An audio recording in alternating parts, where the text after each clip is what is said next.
Bonjour à toutes et à tous, bienvenue sur KTV, Kwezi FM, le 106.9 pour ce premier temps de parole de cette matinale. On l'a avec nous et on est très content et très fiers de l'avoir sur ce plateau. C'est Amina Hariti, la référente de La République En Marche. Amina, bonjour. Bonjour Patrick, bonjour à toutes et bonjour à tous. Ravi de vous avoir sur notre plateau. Amina, la question elle est relativement simple. On la pose un peu à tous les partis politiques aujourd'hui. Pourquoi? Parce qu'il y a les municipales 2020 qui arrivent. Quelle est la stratégie de La République En Marche pour les municipales qui arrivent? Alors avant de parler de stratégie, c'est juste préciser que le parti, depuis l'année dernière, s'est lancé dans une structuration et dans un ancrage au niveau du territoire. N'oublions pas que c'est un parti qui est jeune, qui est à Mayotte, on va dire, à 2 ans passés. Et il fallait bien évidemment que le parti trouve également sa place sur l'échiquier politique local. Donc la stratégie, Patrick, elle n'est pas forcément différente des autres partis. C'est faire en sorte que le parti soit représenté à Mayotte. Et notre stratégie, elle s'articule autour de plusieurs points, voire déjà dans un premier temps les personnes avec lesquelles on peut travailler et travailler sur des programmes, sur des projets pour pouvoir présenter aux Mahorais dans les différentes communes. Alors, être représenté, c'est évidemment, c'est le propre de la politique, mais est-ce que vous avez l'ambition d'avoir une liste, par exemple, dans chaque commune, ou ce sont, comme le font d'autres partis politiques, c'est infiltrer certaines listes, mettre des alliances? C'est quoi la stratégie? Alors Patrick, vous avez suivi l'actualité, j'imagine bien. Oui. Il y a quelques mois, en juin dernier, on a investi une candidate ici à Mayotte, LRM. La première vague d'investiture, une candidate mahoraise était dans cette liste-là, la seule ultramarine de cette première vague, et on a prévu également d'en prévoir d'autres. Aujourd'hui, quand vous parlez d'infiltrer des listes, moi j'aime pas trop ce mot parce que infiltrer, c'est comme si on cache nos intentions et on va pour pouvoir essayer de travailler voilà, sous couvert. Nous aujourd'hui, on fait un vrai travail de fond. On a des partenaires avec lesquels on discute depuis plusieurs mois. On essaie de voir, en fait, vous connaissez déjà l'ADN de La République En Marche, c'est d'être ouvert le plus largement possible, encore une fois dans la limite de nos valeurs, des valeurs que nous défendons. Moi, je le dis, je le répète, sans hésitation. Et encore une fois, on est dans une démarche de renouveler la classe politique, mais pas dans un dégagisme absolu. On va regarder, on a des gens avec lesquels on travaille depuis le début, qui sont Macron compatibles, qui sont pro-Macron, certains sont prêts à travailler avec la majorité présidentielle. Certains ont affirmé peut-être l'envie ou peut-être l'espoir de basculer à LRM. Donc en fait, les choses sont en train de se faire. Et moi, je précise encore une fois, à LRM, on ne veut pas confondre vitesse et précipitation. On fait les choses dans l'ordre. On a travaillé sur un projet. Arrive et on sait que pour le président de la République, les maires, c'est quelque chose d'important. On l'a vu dans sa tournée, le Tour de France qu'il a fait. Les maires, ça compte pour lui. Hein. Ben, les maires, comme les députés, comme les sénateurs, comme les conseils départementaux, tout compte, Patrick. Aujourd'hui, moi, je ne suis pas là pour hiérarchiser les élections. Je suis là pour savoir, aujourd'hui, on parle des Mahorais qui sont déçus de la politique, et ça, on est nombreux à le dire. Bon, beaucoup, on l'entend souvent. Donc, est-ce qu'on repart avec les méthodes d'avant parce qu'il faut y aller et qu'il faut absolument présenter une liste et sans voir qui sera dans cette liste-là et sans voir qu'est-ce qu'on va nous proposer? Après, il ne faut pas venir demain dire que nos élus ne font pas le travail et que ce qu'on nous avait promis n'a pas été respecté. C'est-à-dire que vous pouvez travailler avec des gens du centre droit, du centre gauche, de droite, comme les Républicains. C'est pas impossible. On voit de plus en plus Nicolas Sarkozy aux côtés d'Emmanuel Macron. Est-ce que ça, c'est un signe qui est envoyé aussi pour les municipales? C'est-à-dire qu'on peut travailler ensemble? Alors Patrick, vous m'avez arraché les mots de la bouche. Vous voyez bien qu'au niveau national... C'est dégueulasse, mais bon. Alors au niveau national, vous avez vu la démarche qui a été entreprise au niveau du parti. On est ouvert dans la limite, encore une fois, de certaines valeurs, des valeurs que nous défendons. Donc moi, je le dis clairement, les extrêmes que vous connaissez, nous n'irons pas. Rassemblement national. Nous n'irons pas. Nous n'irons pas. En tout cas, moi, clairement, je l'affirme ici. Et c'est de dire, encore une fois, on a des personnes, on a des personnalités politiques aujourd'hui qui portent des choses, qui portent des projets, qui ont des ambitions qui correspondent complètement à ce que les Mahorais veulent. Donc on va également discuter avec eux. On est déjà en discussion avec eux. Et s'il faut aujourd'hui qu'on fasse une liste LRM dans une commune, on la fera. S'il faut aller dans une alliance, on le fera. Et ou s'il faut uniquement soutenir une liste qui est déjà établie mais qui correspond à ce que nous on veut porter, on ira également. Mais La République En Marche peut travailler en collaboration sur une liste les Républicains. Alors aujourd'hui, on est en discussion avec des Républicains, on est en discussion avec des gens du MDM, on est en discussion avec un peu tout le monde. Parce qu'encore une fois, ce qui compte, moi je le dis encore, c'est le projet pour Mayotte. C'est le projet qu'on doit porter pour Mais Mayotte. il y a un truc qui m'échappe, Amina. On dit souvent les amis de mes amis sont mes amis. Sur ce même plateau, le Rassemblement national a évoqué une certaine forme de stratégie là aussi, et de travailler avec les Républicains dans certains cas. Vous voulez travailler aussi avec les Républicains. Alors, vous risquez pas de vous retrouver... Alors, Patrick, il y a 17 communes. Oui. Donc, je pense qu'à un moment donné, on sera obligé de faire des choix. Bien sûr. Donc, là où le Front National se trouvera, le RN se trouvera, D'accord. on aura des discussions. Ça veut dire que là où il y aura le avec Front National, enfin le Rassemblement national, vous n'irez pas. On discutera avec nos partenaires. Donc c'est pas aussi catégorique que ça. On discutera avec nos partenaires. Oui, oui. Pareil pour la gauche, la France Insoumise. Pour l'instant, on n'a pas eu de discussion avec des gens de la France Insoumise. Donc, Ouais. encore une fois, je ne vais pas m'avancer sur des choses qui Ouais. ne se sont pas présentées, Patrick. Ouais. Et encore une fois, c'est une élection qui est prévue l'année prochaine. Aujourd'hui, on parle de listes. Moi, j'en vois qui se défont constamment. Donc, donc ça veut dire que les choses sont en train de bouger. Oui. Ouais. Comment se porte le parti, la République en marche, ici à Mayotte? Vous l'avez dit à juste titre, hein, c'est un parti jeune, tout comme notre président, avec des idées nouvelles, d'ouverture, de rassemblement. Est-ce que vous avez le sentiment que ça prend à Mayotte? Alors oui, j'ai le sentiment que ça prend doucement, Ouais. mais sûrement. Donc ce qui est préférable, parce qu'aujourd'hui encore une fois, c'est pas de dire qu'on s'affiche LRM et qu'au fond on n'a pas les valeurs des LRM. Non, on est vraiment attaché à ça. Et pour vous dire à quel point on est satisfait, depuis que j'ai pris mes fonctions de Oui. référente, les adhésions ont triplé. Ouais. Donc ça prouve bien qu'à Mayotte. Vous êtes à combien d'adhérents aujourd'hui? Moi je suis arrivée, on était à peine 100 et quelques. Ouais. Là on approche les 400. Ah oui, c'est pas mal. Voilà, donc encore une fois, À sachant l'échelle de qu'on a- Mayotte, c'est pas mal. Sachant encore une fois, ce sont les adhésions qui ont été faites via la plateforme internet, parce que bon, la démarche de LRM, c'est une démarche jeune, Ouais. Alors justement, parlons-en, parce que vous parlez des valeurs de la République en marche. Donnez-nous des exemples. C'est quoi les valeurs de la République en marche? Qu'est-ce qui caractérise la République en marche aujourd'hui? Alors, pour être précise, on a une charte en fait Ouais. autour de laquelle on doit travailler, Ouais. autour de laquelle on doit faire nos programmes. Les valeurs, elles sont nombreuses. Donc, on a parlé du progressisme déjà depuis les élections européennes. Bien sûr. Aujourd'hui, on est dans une ouverture. Aujourd'hui, on est dans la discussion, on est dans le dialogue. C'est un parti qui est tourné vers le citoyen. Encore une fois, moi, c'est ce qui m'a attiré.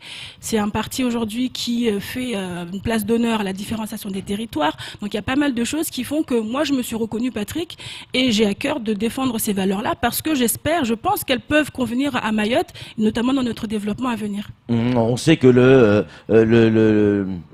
cœur des préoccupations, de la préoccupation de beaucoup de Mahorais, c'est l'immigration, la lutte contre l'immigration, la protection de nos frontières. Et ce discours qui a été adapté par le Rassemblement national, a résonné dans la tête d'un certain nombre de Mahorais, et notamment dans le Sud. On l'a vu aux dernières élections européennes. Personne ne peut le nier.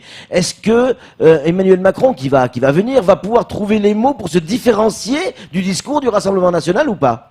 Alors, il ne s'agit pas aujourd'hui de faire de la surenchère, Patrick. Ouais. Il s'agit d'être vraiment pragmatique, de Oui. voir les faits, de définir la problématique, on la connaît, l'immigration clandestine, et de trouver des solutions qui seront adaptées, qui vont répondre à ces problématiques-là et aux attentes des Mahorais.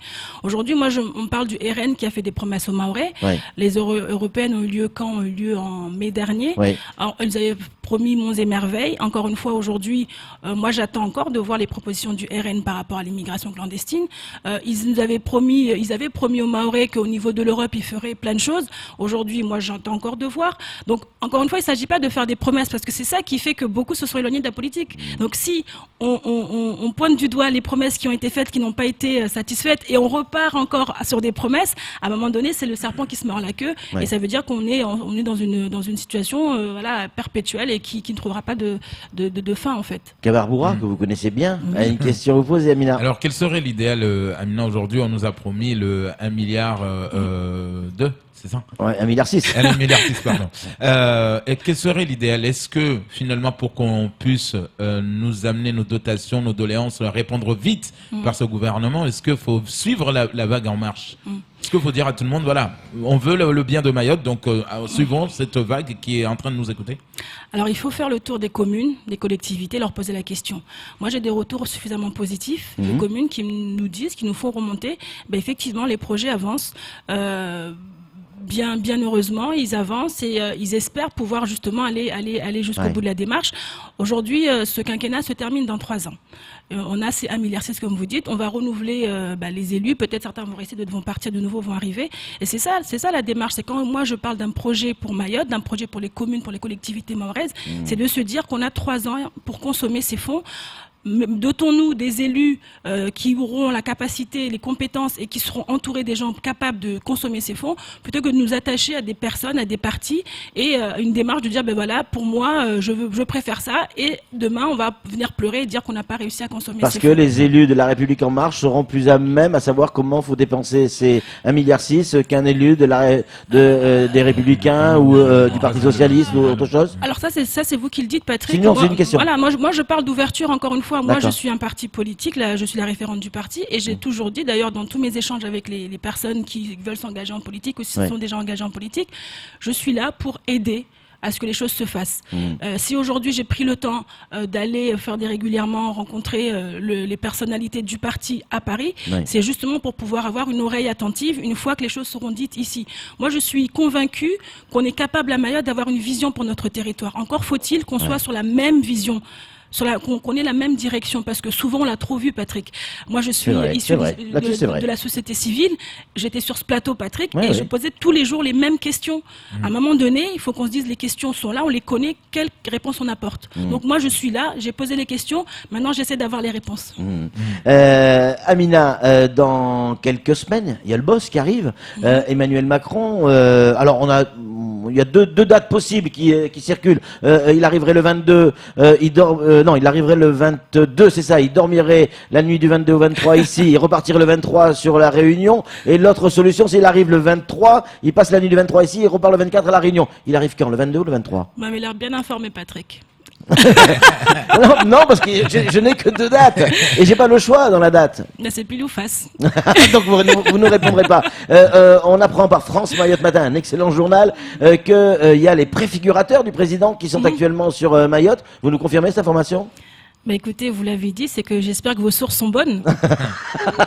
Vous voulez pas répondre à mes questions, Amina? Allez, on termine avec Camar qui a encore une question, mais moi je conclurai après. Ouais. Alors, c'est vrai que quand la ministre des Outre-mer, Annick Girardin, est venue, elle disait, voilà, il n'y a pas un seul gouvernement qui a fait bouger les lignes à Mayotte que ce gouvernement-là. Est-ce qu'aujourd'hui, c'est l'une des slogans qu'on peut utiliser pour ces municipales 2020? Vous savez, quand moi je regarde les photos de Mayotte il y a quelques décennies, arrivé à aujourd'hui, beaucoup de choses ont changé, beaucoup de choses ont bougé.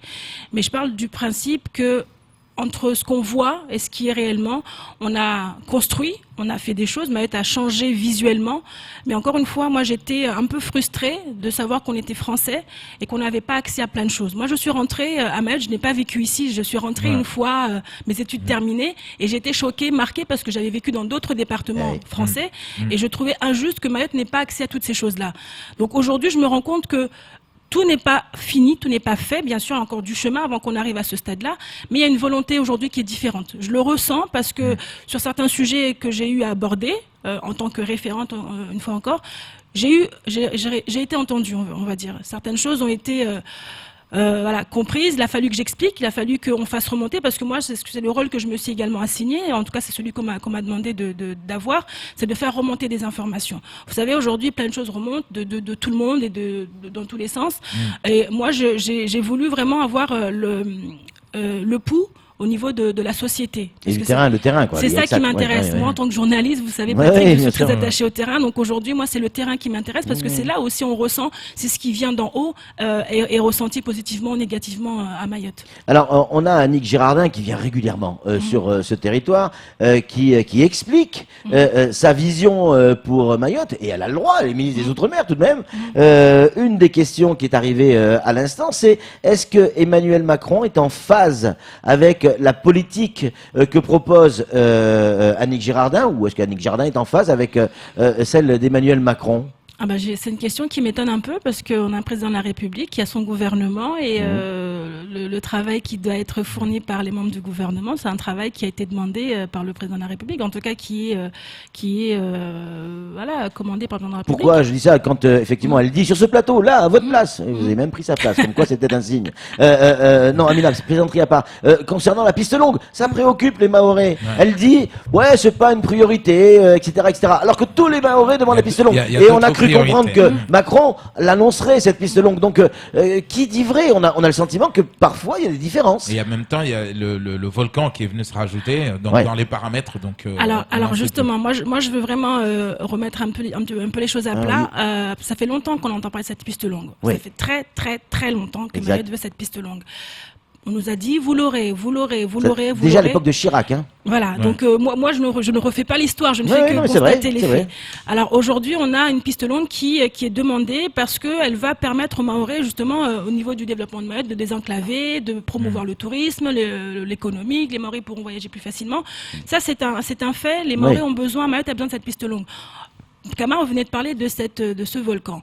Moi, pour avoir discuté avec des personnes de Petite Terre, certains d'entre eux envisagent de quitter la Petite Terre de peur à ce que, par rapport à ce que le volcan laisse présager, on ne sait jamais. Donc, est-ce qu'aujourd'hui, on part du principe de précaution, on essaie de revoir les paramètres, comme vous dites, on essaie de discuter, de voir qu'est-ce qui sera le mieux pour Mayotte. Alors, moi, je ne veux pas m'avancer parce que je ne sais pas ce que le président va annoncer. Nous, on lui a fait remonter des choses. Maintenant, entre celles qui vont être dites ou pas, s'il va tout dire, s'il va dire une partie ou alors conditionner, je ne sais pas. En tout cas, on a fait remonter des choses et parmi les choses qui ont été remontées, c'est cette piste longue. Maintenant, on n'est pas à l'abri d'un volcan qui peut avoir des conséquences autres. S'il n'annonce pas la piste longue, vous serez déçu? Vous, Amina, en tant que référente s'il de annonce la République pas en la marche, piste- mais d'abord en tant que Mahoraise. S'il n'annonce pas la piste longue mais qu'il annonce autre chose qui permette d'avoir les mêmes conséquences, d'avoir les mêmes résultats qu'une piste longue, moi je suis preneuse. Donc encore une fois, moi je ne suis pas là pour dire je veux ça ou ça, je veux que Mayotte avance. Ouais. Je veux que les Mahorais s'y retrouvent dans cette république. On nous dit qu'on est français depuis très très longtemps, donc j'aimerais qu'on soit français comme tout le monde. Merci mille fois, Amina, d'être venue sur ce plateau. Des- Il y a une, beaucoup- il y a- bon, il y a une beaucoup dernière, de- ouais, ouais, beaucoup de questions. Allez, une dernière avec un peu d'humour. Amina, est-ce que oui ou non, vous avez le numéro de portable de Emmanuel Macron? Sans 06 Ouais, 106, ils sont pas venus. Non, bon, On va c'est vous le vrai. donner en direct, là, maintenant. hein. C'est beaucoup c'est notamment le maire de Bouéni qui demande à savoir quelles sont les communes LRM aujourd'hui pour ces municipales. Alors il devrait avoir la réponse. Il sait pourquoi. Vous voyez, ça réagit. Hein. On lui dit bonjour. Amina vient de dire à l'instant qu'il n'y aura pas de piste longue. Elle l'a dit avec ces mots. Bon Mais Ah bon, c'est mais- pas ce que vous avez voulu faire passer comme message. Pas du tout. Ouais, ouais. Chacun entend ce qu'il veut entendre. Mais C'est exactement. dur la Ouais, politique, hein, c'est dur. Ouais, c'est Eh dur, ben, c'est dur. vous parlez comme la ministre Annick Girardin. Ah non, moi, je n'ai rien. J'ai fait passer une liste de doléances qui Ouais. m'ont été remontées par les Mahorais. Ouais. Et maintenant, voilà, c'est Paris qui décidera Évidemment. si ça sera annoncé ou pas. Merci mille fois, Amina, d'être venue et de vous prêter à cet exercice qui, on le sait, est compliqué. Ça fait bizarre hein, d'être de l'autre côté de la Oui, barrière. hein. c'est vrai, c'est vrai. En tout cas, c'est toujours avec bonheur et plaisir qu'on vous reçoit sur ce plateau. Allez, c'est tout pour ce temps de parole. Tout de suite, la suite de nos programmes.